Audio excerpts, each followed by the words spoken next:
Welcome to my channel, Duck Potatoes World. I am Katie, aka Mrs. Duck Potato, and today we are going to be making a fun I-cord Christmas tree ornament.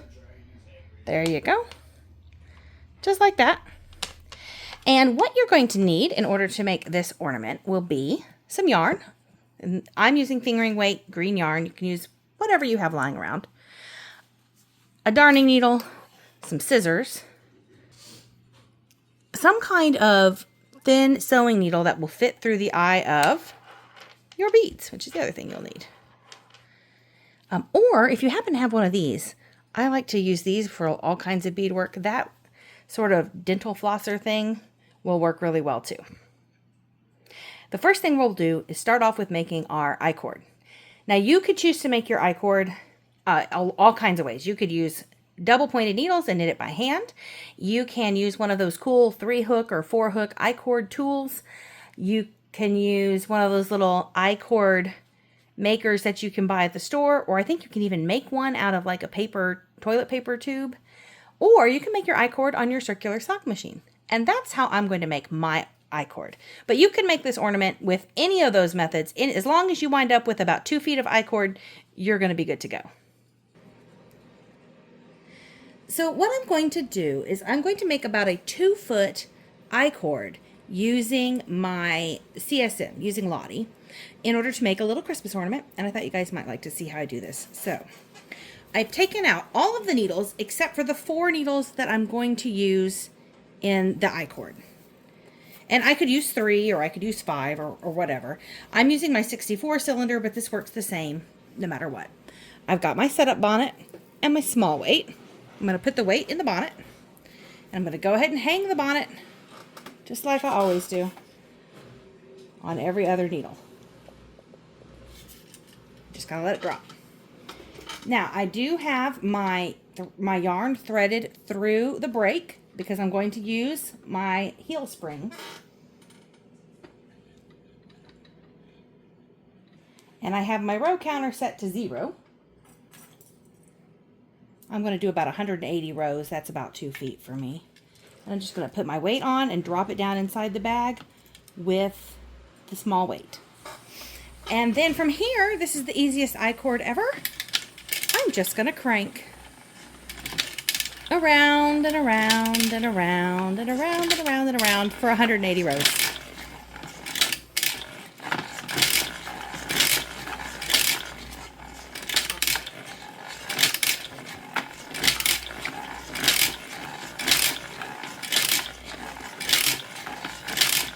Now you can kind of see how it's swinging around down here as it comes out the bottom. So I have to kind of watch it. When it gets too twisted, I will stop and let it just unfurl.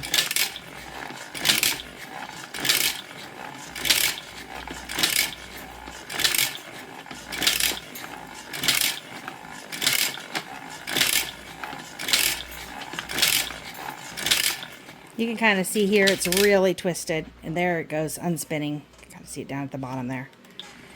I just let it unspin every now and then go right back to it.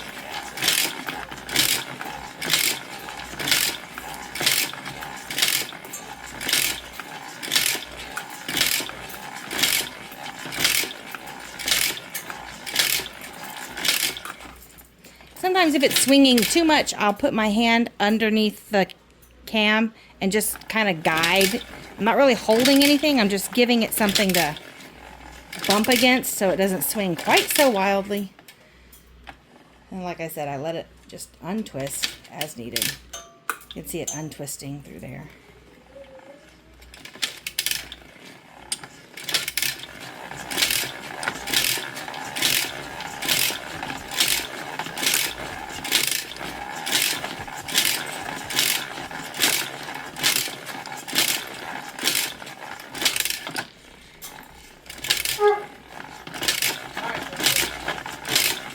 I apologize if I bump the camera.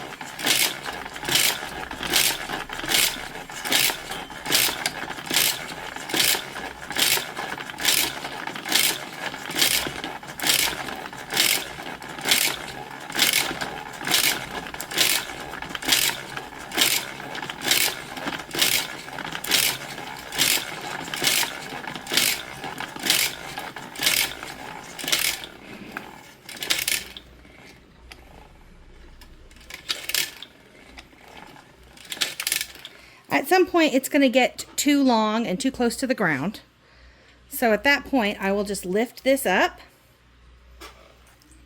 take a clip, and I'll just clip the I-cord to itself. I don't know that you can see this. I don't know that there's any way for me to do it where you can see, but I'm just clipping the bonnet basically to the I-cord further up, just so it doesn't hit the floor.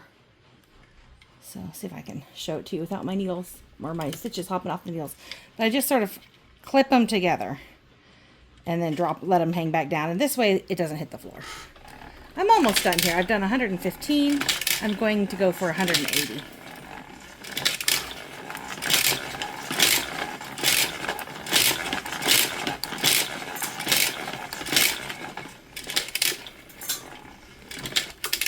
Watching to let it untwist as it needs to.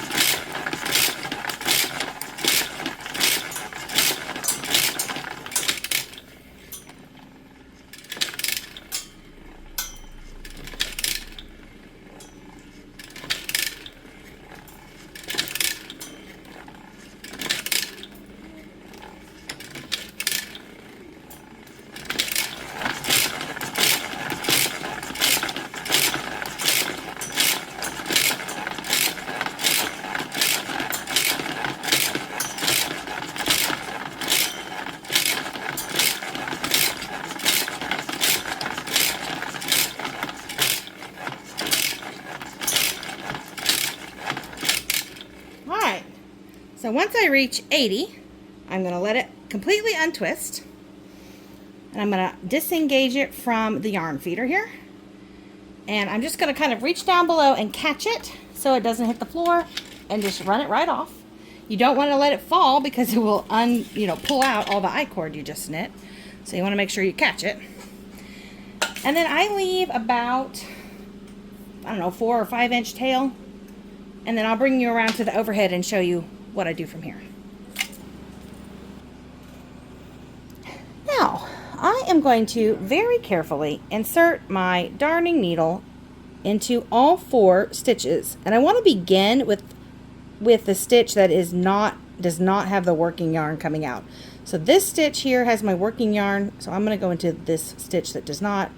And I'm just going to go around and slide my darning needle into all 4 stitches. Can be a little bit of a pain, but I like these bent darning needles. They make it a little easier. Be careful not to split your yarn. Once you have all 4 stitches on your darning needle, you just put the end through the eye and you can pull. Once is probably enough, but I am a little extra, so I usually, before I pull tight, go back one more time. Stick that needle through all 4 loops so that I now have a double, and then I'll pull tight. There you go. Then I just pick up any 2 pieces of something. I don't even care what.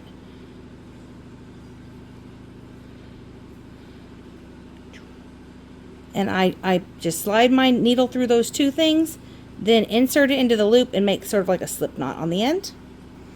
And then to get rid of this tail, I just sink it down into my I-cord.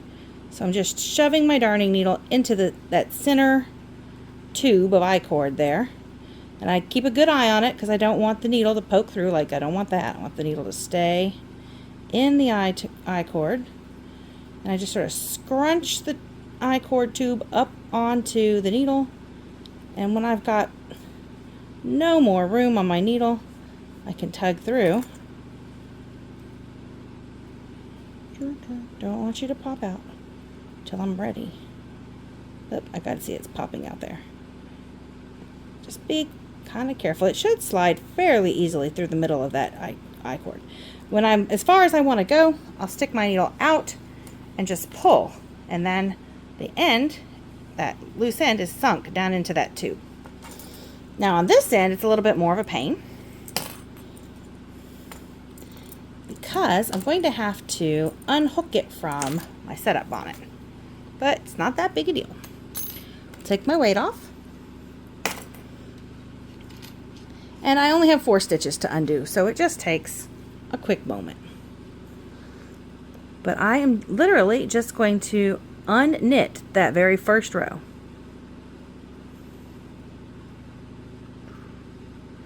You can use your needle or your fingers or whatever works best for you. But I'm just going through and unknitting that first row. I'm kind of pinching the I cord below these live stitches because I don't want to accidentally undo more than just this first row. Again, if you undo a few rows, it's not that big a deal, but I want to keep as much of the I cord as I can.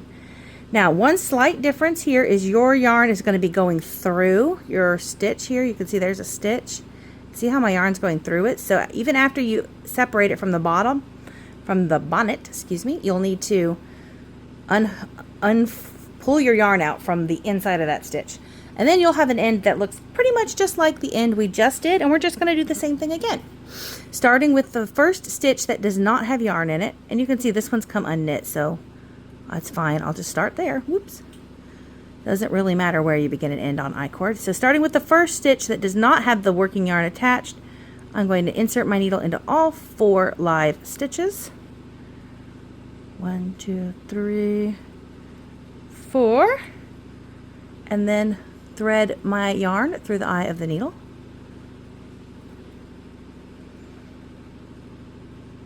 Like so. And pull through. And again, I'm going to do it one more time because I just like to double this up. You probably don't need to, but I have plenty of yarn and it just takes a second. And I just feel like life is more secure if I go through it twice. And then pull tight, cinch it up. Then I will pick any 2 pieces of yarn. It doesn't matter which 2. And I will tie my little slip knot. So there's my 2 pieces of yarn. I'll bring it through, insert my needle, and make a little slip knot. And then I'll sink my needle into this end of the tube.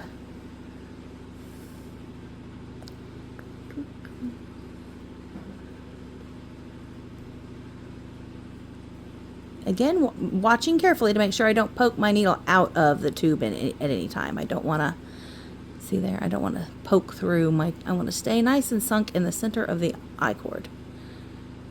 If I get pulled out, I want to go back in. If you've ever laced a drawstring into anything, this is kind of the same idea. Or if you've ever sunk a thread into a seam in sewing.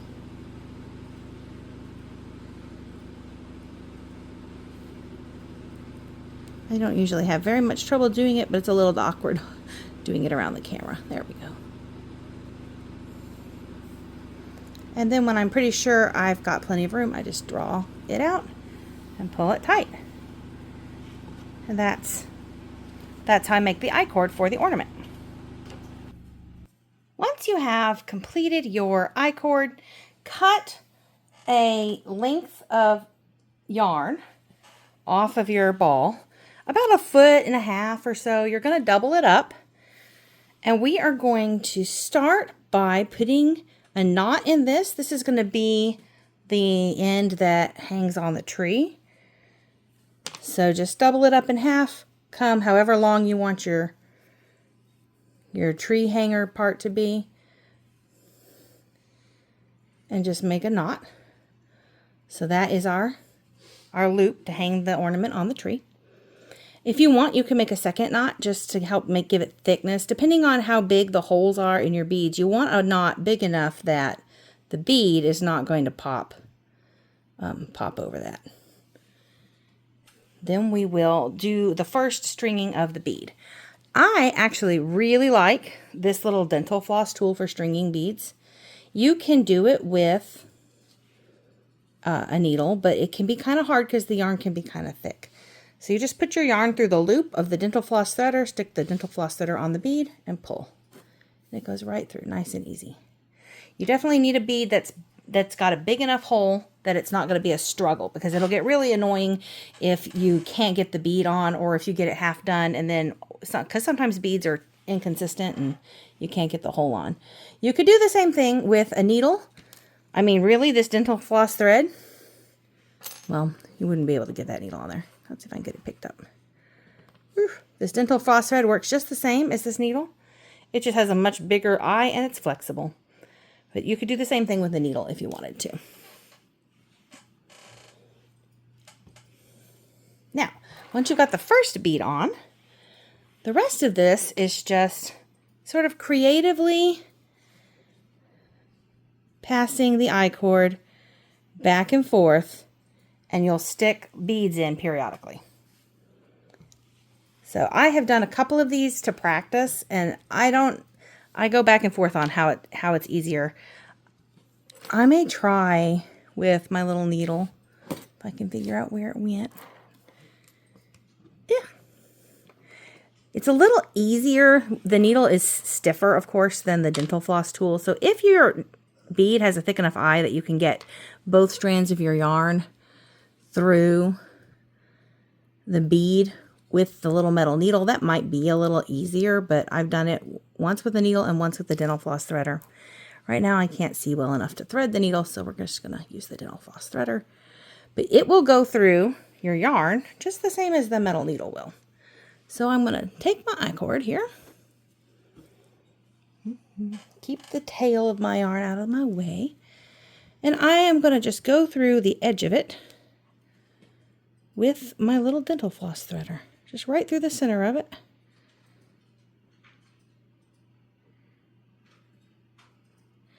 The dental floss threader does tend to get caught on the plies, but that's all right. And that is my first little bit there. And then I will fold it over.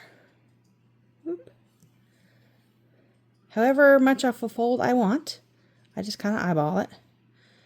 And I'll take my needle or my dental floss threader and poke it through again. And it's no big deal if you poke it through and you decide you have too much or too little of a fold over. It's not hard just to take it back out and do it again. I don't pull super tight on this. I want it to be kind of loose. But I've got two folds, so now I'm going to put a bead.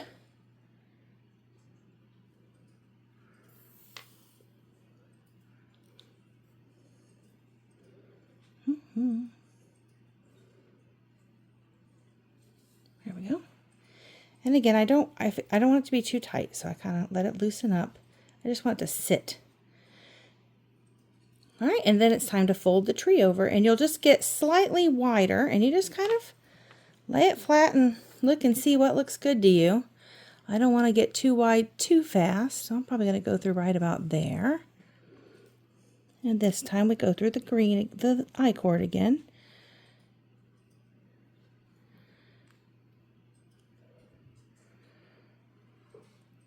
There it goes.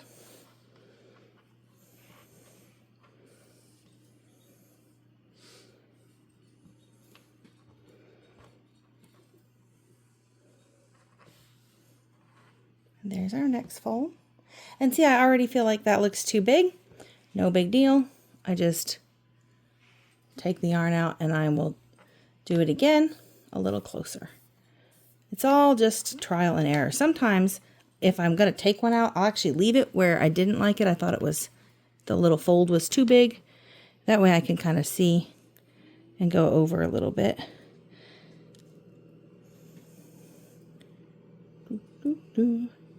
That's where I want to go. Put my yarn in my dental floss threader.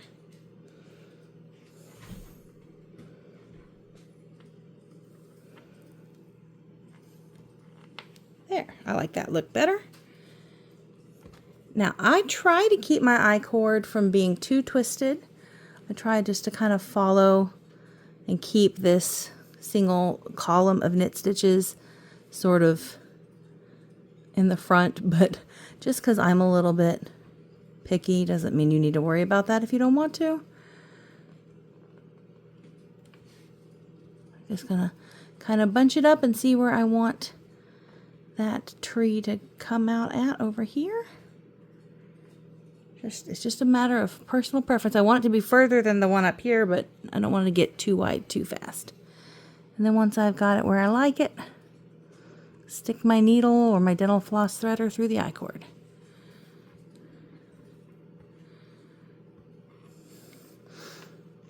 And there, now that's 2 folds, so it's time for another bead.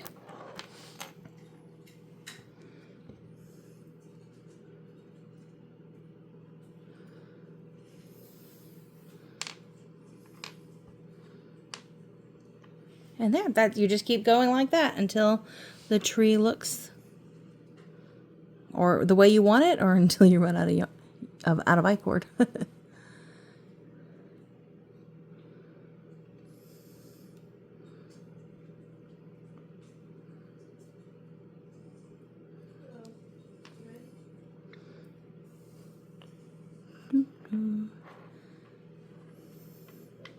I'm happy with that one. As I get further down, I don't mind if they get a little bit bigger, a little bit faster.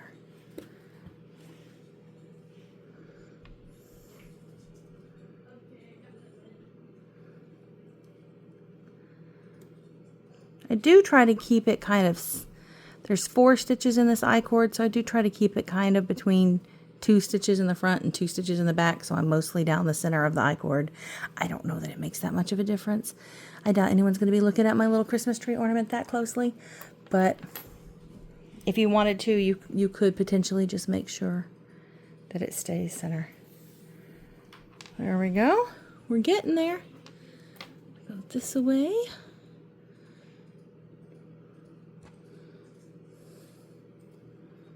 Make sure my knits look good. I'm sorry if I bump the camera, y'all.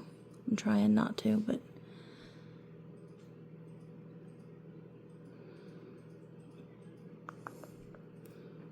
there we go. I think that's the first fold.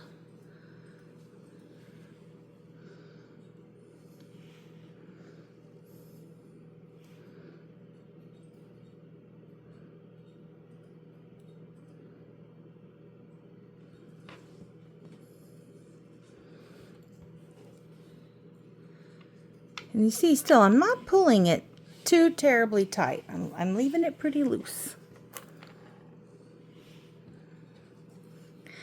And you'll use a different, come back here. The number of beads you use will just depend on how long your I-cord wound up being and how tightly you like your folds to go in your tree.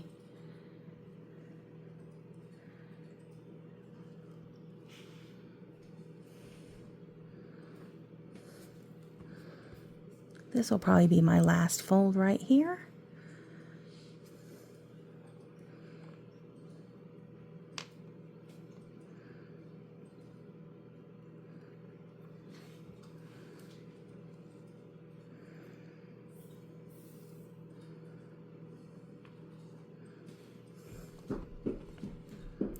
That's the bottom of my tree.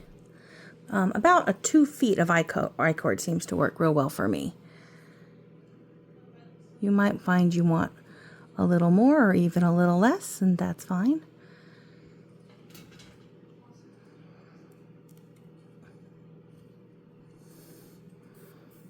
All right, and I'm going to end with one final bead. All right, and so there we go. From here, I am going to make sure that I am not pulling any tighter than I want to. If I scrunch it up real good, you know, I can do that, and maybe you like that look.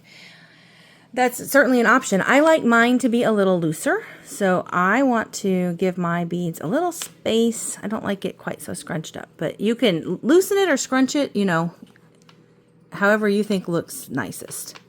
But you want to do that at this point, because once you get your tree looking the way you like, we're going to tie a knot down at the bottom just to hold this bead on down here. So you'll, let me show you that. I don't think that was in the camera. So you just make a circle and a knot, and you're just going to guide that knot as you pull so that it will go right up under your bead there at the bottom. And just like I tied 2 knots up here to make sure my bead doesn't fall off, I'm going to go ahead and do that again and make a second one just to make that knot thick enough that I'm reasonably confident it is not going to fall off. like that. So that is the first half. Then I have this big old longo tail we got to do something with. I don't want to leave it hanging off my tree. So what I have been doing is turning my tree over to the back. I guess it doesn't matter which side's the front and which side. Pick a side, and I'm going to lift up the yarn here, and I'm actually going to bring it up over the bead and take my darning needle here and pull it up into this I-cord over the back of the bead. Come back here. There. I don't want to pull that too tight either.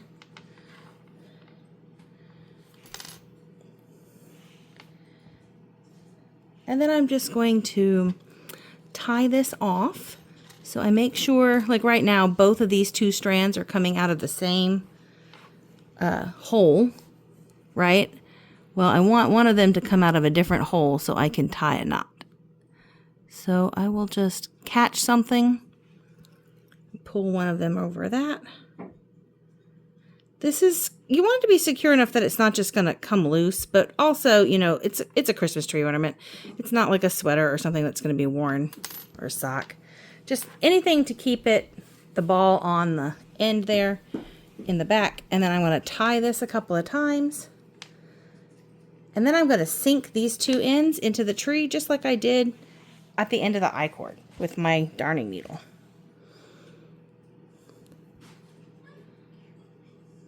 Thread my needle.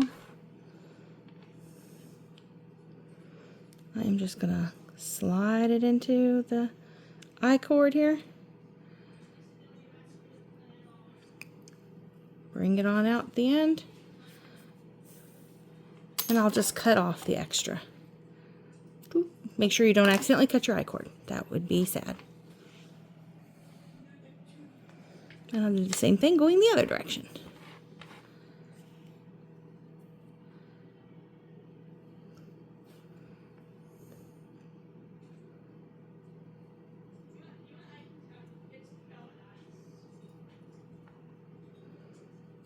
Now, this way I don't have very much room, so if I want it to go a little further, what I'll do is I'll make sure my needle is coming out into a hole between stitches. Go ahead and just sink my cord that short distance, and then I'll just go right back in that same hole, and then I can keep sinking the I-cord, or sinking the thread down into the I-cord. Whoop, if I don't drop it. That way a little bit more of it gets down in there. Just make sure you don't poke your needle through anything.